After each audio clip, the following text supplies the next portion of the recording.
Hey everyone, welcome to Reddit Readout. Today we are checking out People of Reddit. Story 1. Enjoy your beef. I once worked at a chain Mexican restaurant. Without fail a particular demographic of people would come in shortly before closing. They typically showed 5 to 15 minutes beforehand with a large party of people. These people were entitled, rude, stuck around long after close and tipped poorly, if at all. It was notorious among the closing staff. Now, I never cared what you looked like or made any assumptions about my guests. Some of my favorite guests were used to being treated poorly for how they looked and usually ended up being the best tippers after getting friendly service that they weren't accustomed to. One evening a couple had come in 5 minutes before closing and were sat in my section as I was the closer. Typically these entitled people were vegetarian by culture and would vigorously state that to ensure no meat had cross-contaminated their dish. When requested I happily complied, as I'm not a complete asshole. Well, this couple failed to mention that and order our cheese enchiladas, which for some absurd reason was covered in a red meat sauce. To note, this was labeled clearly on the menus and could easily be substituted for a different sauce. I took their order and brought them their food knowing that 10/10 times these people would not want meat and were assuming it was a vegetarian option. Now, usually I go back after a few minutes to make sure everything tasted as it should, but in this instance the husband stormed up to me that I just fed his wife beef and that I should know better and that when people look like us you should know we don't eat beef. I stood there straight-faced knowing full well what I had done and as over-politely as possible said, while I apologize, I don't judge people based on their appearances. Would you like a new dish? I didn't get in any trouble, brought them a new vegetarian dish and happily received $0 tip. Well worth it. Story 2. How to apologize without to apologize. Please excuse my English, it's not my mother tongue. Not me but our neighbor. Some years ago our neighbor got into an intense conversation in a local pub with a guy from our village, fueled by a lot of alcohol. This guy is known to be an a-hole and rather disliked by everybody in the community. At one point the neighbor called him an old w-donker. The guy threatened to sue the neighbor. Matter got settled by a mediation on village level. But the guy demanded the neighbor to apologize publicly. So the neighbor placed an ad in the local newspaper, I deeply regret to have called Mr. an old w-donker, and now everybody even in the surrounding villages knew. Guess who got praised and quite a few beers for free? It even made it into the next carnival session. Story 3. I harassed a scammer for weeks. I work with QuickBooks, but when I first started my job 5 years ago, I didn't know as much as I do now. Anyway, I was having an issue I couldn't solve, so I decided to call them. This was about 7 a.m. and, not being a morning person and new to being at work that early in the morning, I was still a bit sleepy. When I looked up the phone number for them, I accidentally chose a site not related to Intuit *, QuickBooks company name. I called and this guy had me running through some steps that were just what scammers used to do when they called, saying they were Microsoft and received error messages from your computer. Sure, dude. They get you to look at all of the errors on your system and act like it's a major issue they need to fix. Edit to add. I used to love to lead them on and pretend I bought it until they wanted to help me fix it and I would call them out as scammers. They always hung up. I was working on chat with him and had let him access my computer when the light bulb went on and I realized he was a scammer. I told him as much. Chat began to immediately disappear and QuickBooks started to uninstall. I was quick enough to shut the computer down without him causing any damage, but I was pissed. I started calling him every 5 to 10 minutes for days as I tried to track him down and out him. I would call and say things like, I got your IP address. Your home address is next. Taunting him. I turned his site into every search engine out there and it was removed from Google after a few days. I kept calling. He finally stopped answering, but I still left messages until he disconnected his phone number. A new site popped up similar to the first one. I called it and it was him. I said something like, Hi, Frankie. It's me again.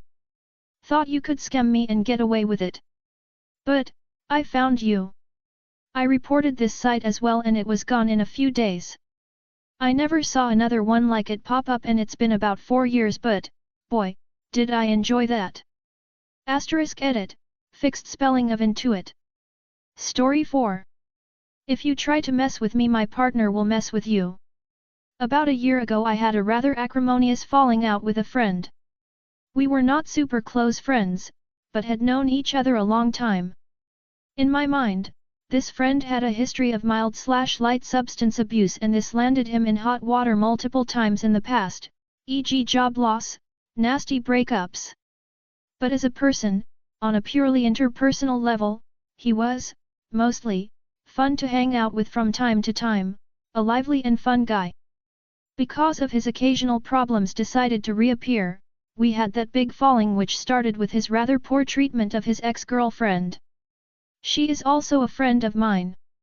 His stories about what happened and why were all extremely convoluted, equals a lie. In the end, his story was rather untruthful, demonstrably so, and his behavior in the 2 months before was also rather concerning. So with all that, I set out to talk to him about life where he was combative, and it ended in a swearing match and the end of any remaining friendship. Mutual friends were initially split on all of this, but as the months went by, mostly everyone also turned their back to him. The whole time he maintained that I performed a character assassination. I didn't, and was very vocal about this and very vocal about dissing me to friends, and everyone. It never bothered me. I figured people would eventually figure out the truth of his personality, which it turns out they did. The other night I saw him in a local restaurant. With a much younger woman and clearly on a date. I asked the restaurant owner, a friend, and was told it's his new girlfriend. She doesn't live in town, but rather farther away and travels in to see him. Time for some revenge. There was a football/soccer game on and the place was quite crowded. He likes soccer and his lady also seemed interested. My partner asked me if that person was he who shall not be named, and I confirmed that it was. I must point out that we were set off in one corner and he hadn't seen us. As the game was almost over, my partner excused herself and walked to the bar and asked to pay the bill for my ex-friend's table. The waitress said that would be no problem and asked who she should say paid the bill. My partner told him I'm his wife. And came back to our table and told me what she had done. When the game was over, he asked the waitress for the bill, who promptly told him his wife had paid it. His new lady friend was instantly visibly upset. A short, heated conversation took place. She slapped him and left the restaurant in a hurry. Glorious. Dr. A douchebag ex-friend who spent a year publicly dissing me after telling me lies and me calling him out on got payback when we paid his bill while he was on a date and got the staff to say it was his wife that paid, ending his date and probably the relationship. Story 5. Still mistyping my mail address, eat this. Some years ago, I started to receive strange emails, quotes and stuff, from companies I never contacted for a guy with, obviously, the same name as mine. At first, I emailed them that they may have a typo in the email address. Some replied, and it was always like thanks for the info, but that email address was entered into our contact form exactly that way. So, I decided at some point to just ignore and delete that stuff. Until I got a reservation confirmation from a hotel, with all of his stuff, like private address and mobile number. At first, I checked with the hotel if maybe my credit card had been used to pay. It didn't. I asked them to remind their guest to enter the correct email address when doing a reservation. She chuckled, but she promised to do so after I explained to her that this situation is going on for over a year now. Now that I had his mobile number, I decided to contact him over WhatsApp. It did go something like this. Hey, would you mind to check your email address when you contact someone? Who is this? The guy who's getting most of your emails because you use my email address instead of yours. Bullshit. Then why am I getting your emails? How did you get my number? Confirmation for your hotel reservation. Any questions? That was the last I heard from him. He probably blocked me, I don't know. But the mails kept coming. Until one day, I received a mail with the subject your job application. The guy had tried to call him on his mobile, but he seemed to have a typo in his number, really, and now he wanted him to call him back. So I did. And I explained him the situation. After that, I asked him if he wanted to have his number since I had it still in my contacts, but he didn't. If someone does not care to double-check his job application, chances are that he's also working that way. And he didn't want to hire someone like that. I knew he maybe would never find out about that, unless he called that guy to ask him why he didn't hear from him yet. But it felt good. There still came some mails, but not that many anymore. I ignored and deleted them, except for one. Reservation for a very expensive diner show, 2 seats, him and a female name. Attached to that mail was a link where you could manage your reservation. And you could choose what you wanted to eat. There was a date given until you would be able to do so, and I waited until the last day in the evening. Oh boy, with a big evil grin I was selecting the vegan option for both of them. In the comment field, I typed "Please remind myself to use the right email address." That was it. I never received an email that was meant for him. Seems like he learned his lesson. I still have his number, just in case. Story 6. You wanna be nitpicky? Okay, no big. So I'm back by popular demand with another post, this time with a military petty story. So a little backstory. In the military, when you turn in your weapon to the armorer, they inspect it, and if it's clean they will accept it, if it isn't, they kick it back until it is cleaned. While it is ultimately up to the person in the armory at the time, some people are far more picky about it than others. In my case, I had one of the most picky, OCD, and generally rude armorers that the military has to offer. No worries, I'm petty. I'll get creative. So I grew up with firearms and am quite adept at cleaning and storing them. Normally I had no issues, but with this particular armorer, if he found a single grain of spent powder he would kick it back. As I'm sure you have figured out, he kicked it back. No worries, maybe I was in a hurry and missed something, so I do it again. Try to turn it in. Kicked back. Well, that's annoying, but okay, I'll do it again. I had that rifle cleaner than the day it came from the factory. Nothing more could be done short of rebuilding it with new parts, so I go to turn it in. Kicked back. Now I'm actually mad. There is nothing else that can be done, so I wait 2 days. Did not touch it again. Try to turn it in. Boom, he accepts. Okay, so you were just being a jerk for the sake of being a jerk. K the petty. I know that in about a month we have a field training, at which point we will all get our weapons back and the armorer will be joining us. For the duration of that month I'm as kind as can be, I'm talking sickly sweet. Yes, specialist. No, specialist. Whatever you say, specialist. I'm just chomping at the bit waiting for this field training, cause I know that this armorer thinks himself above others and wants everyone to bow before him. I know that since I have been kind to him he is going to think we are friendly and he will try to take advantage of that. Fast forward to the field training and sure enough he has being his little errand boy. Do this. Take this here. Do that. I don't mind. All part of a bigger plan.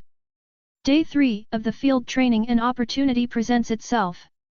I notice that the armorer has left his rifle unattended. In the military that is a huge no-no that can result in some creative punishments. This is what I've been waiting for. Not only has he left his rifle unattended, but we have a training exercise in the late afternoon. Would sure be a shame if a certain jerk didn't have his rifle for that exercise, especially since 1st SGT is a very no-nonsense kind of guy. As I'm sure you have figured out by now, I moved said unattended rifle. All of 30 seconds to hide it in plain view. We had a transport van on site that the armorer had been leaning against when he walked away and left his rifle. Said van has a walk-through middle area that was more or less piled with random odds and ends for the field. I took the rifle and slid it under all the stuff with just a bit of the stock sticking out. Just enough to make it look like it had been laid there and other stuff had been unknowingly piled on top. Fast forward a couple hours and Top calls everyone together for the exercise and to do a gear check. Everyone checks out except the armorer who was already late to formation and is in full panic mode because he can't find his rifle. First SGT is already peeved at this point cause he was late, and when he found out he didn't have his rifle top blew a gasket, as I knew he would. He immediately starts to chew him out using very colorful insults to get the point across that I will not repeat here. For the better part of 5 to 10 minutes we are all standing there watching this guy get absolutely reamed. That's not good enough for me cause this guy has repeatedly annoyed me of the year and a half I had been in that unit. So naturally I sit quietly so I don't give away my revenge and to prevent myself from getting caught up in the fury of the situation. Couple more minutes go by and Top gets tired of yelling so he switches to physical punishment known lovingly in the military as smoking. First Sergeant has decided that he will cancel the exercise and continue to smoke this guy until one of his platoon recovers the rifle. Well, I'm one of the ones tasked with locating said rifle. As soon as First SGT told us to find it, we scattered. We looked everywhere. In the tents, in the deuce, in the Humvee, in the comm tent. Nowhere to be found. I'm purposely dragging it out as I see this guy start to reach muscle failure. Sweating bullets. Arms shaking. Face red. Chest heaving. He's not having a good time. For 30 to 45 minutes we scoured the fob looking for this rifle, though I wasn't the only one half-assing the search since most people didn't like him anyway. After about 45 minutes I decide the poor guy is gonna have a stroke if that rifle doesn't materialize soon, so I go to the van and retrieve it. The van was behind First SGT, so when I retrieved it, he doesn't see it, said soldier who is struggling to exist at this point, however, can see me and gets to watch me walk at a leisurely pace towards them to return the rifle. I finally make it over to First SGT and hand him the rifle, and he tells the soldier to recite the serial number to double check that it is indeed his rifle, which the soldier does, and First SGT allows him to recover. Did that soldier ever find out that I'm the one that hit it? Idk. Did his attitude change after that? A little bit. He was incredibly sour for the rest of training, but he relaxed a lot when it came to accepting weapons back to the armory after an exercise. That's all for today. Please don't forget to like and subscribe.